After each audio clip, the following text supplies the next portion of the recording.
Flash of lightning and I heard a rumble of thunder. It's still rumbling. My mic probably won't pick it up. It's thundering. Almost 5 till 10 a.m. second day of June, year 2022.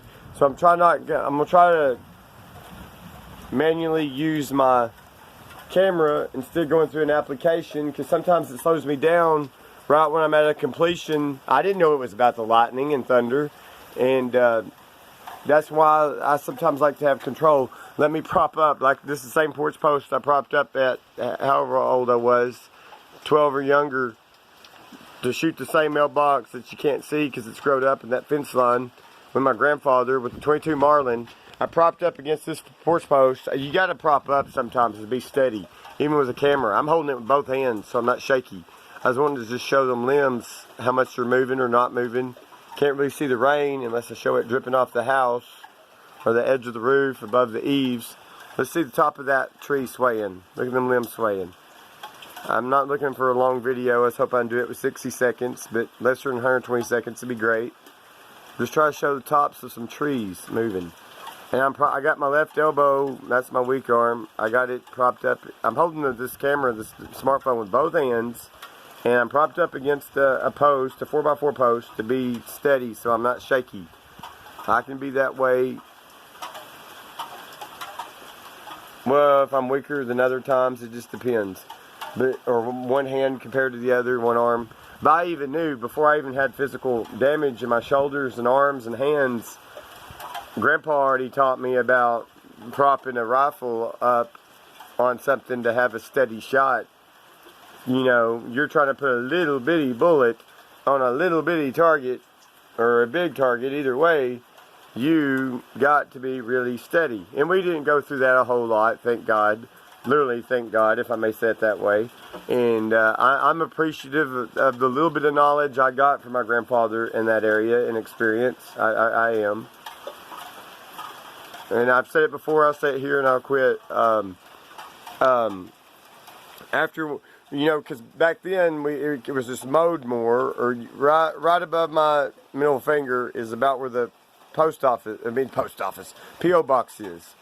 If you see that right there, that's a highway truck turning sign on the other side of the highway, not this side. And so that's on the south side. I'm standing on the north side of the state highway. Okay. Well, anyway, I'm shooting. You know, you gotta keep in mind, I'm 12 years. It's like year 1995, give or take. 1996, before 1997, not a lot of traffic, you know, and we had more visibility along the lines. So I don't want to condone anybody. As far as I know, it's outright unlawful unless you got a very, very good reason. You know, authorities might take it into an account, depending on a matter. I mean, if it was a bear that had something, you know, a very extreme scenario, you know, the law, and you're conscious enough, aware enough, smart enough to know that it's not going to get traffic or cause a problem, and you know how to use a rifle. There's some thunder, you know, they very well overlook it. They might be technically what you did was illegal, but due to the circumstances, you know, we take that into an account. Well, anyway, so I'm not condoning to on purpose or accidentally shoot across the state highway, even in hunting. As far as I know, going back to my early 20s, I would hear stories and accounts that if you get caught, county road, state highway, shooting out of your vehicle, back of the bed of your truck, out the window of it, during hunting seasons, with a hunting license, that not only will they very well confiscate the rifle you're using, they can confiscate the entire vehicle. And in some cases, if they're going easy on you, depending on the situation, they will confiscate the rifle and never give it back, or they may or may not, depending. I don't know. I heard of some accounts from somebody I went to school with. But anyway, after me and grandfather, you know, we get out there, we look at it from the back of that pretty decently gauged mailbox. Gauge means like the level, like that right there is aluminum. It's got paint on it. It's aluminum. A magnet won't stick to it. A magnet will stick to that tin, you know, this is aluminum sheeting, you know. Magnet won't stick to precious metals like copper, aluminum. I only learned some of that Not so much from school. If school taught us, I don't remember. I learned that from somebody else when I got into more of the metal hauling day, recycling stuff, you know. Even if you strip the copper wire or aluminum, because sometimes you see stuff, it looked like copper or a copper mix, and it wouldn't truly be that. So you'd carry a big magnet with you as your tester, you know, to determine what kind of metal it was or not, you know, because you want to know ahead of time. You don't want to be thinking you're going to get 10 cents a pound for something when it's worth $1.50 a pound, or even up to $2 a pound. Number one copper, number two, depending on the gauge size. Well, anyway, a bullet had went through the back of the mailbox, hit the inside of the lid, bent, it flattened the bullet, knocked the lid open, and put the flat bullet, it went back inside the mailbox. And we're going out there. My grandfather didn't throw a fit or anything, but he just made like almost a negative comment or like a disappointment. I don't remember how he worded it. It didn't like hurt my feelings or anything. He wasn't like throwing a fit. He was like, oh, you hit it. You put a hole in the mailbox and dented it, blah, blah, blah. He just made a quick little comment. I'm standing beside him. You know, like we're walking out there to see if the target was hit and where the target was hit. I just said, well, you said I could try. I did, because I'm standing out here with him one day. I said, you care if I shoot at the mailbox or see if I can hit it? He said, I don't care. And that's when he told me out there when I brought it up. He's like, I didn't think you would hit it. He must not have known. He must not have thought of me as being that good of a shot. I don't know. Grandpa, you should have judged that a little bit better. A year or two before that, still to this day, with that same gun. God bless, I wish I had it refurbished. I burned the stock of it earlier this year. I bet it's thrown away. I had the butt stock. I burned it. I got mad. I burned it. I broke it. I didn't slam it up against nothing. I even brought it up in casual discussion to somebody earlier this year or late last year. I left that outside last night. My little carrying bag, boots, after I got home. But anyway. They get right at 70 degrees. The one in the package is, I don't know. I guess there's some humidity in there. It feels chilly out here to me. But that same gun, I come home from school one day on that beige color full-size Chevy on the other side of that green S10. There was a bullet hole from the inside of the door, and it pretty much, but went all the way through. Fortunate, and learned from him, if the window had been down, it would have busted the window.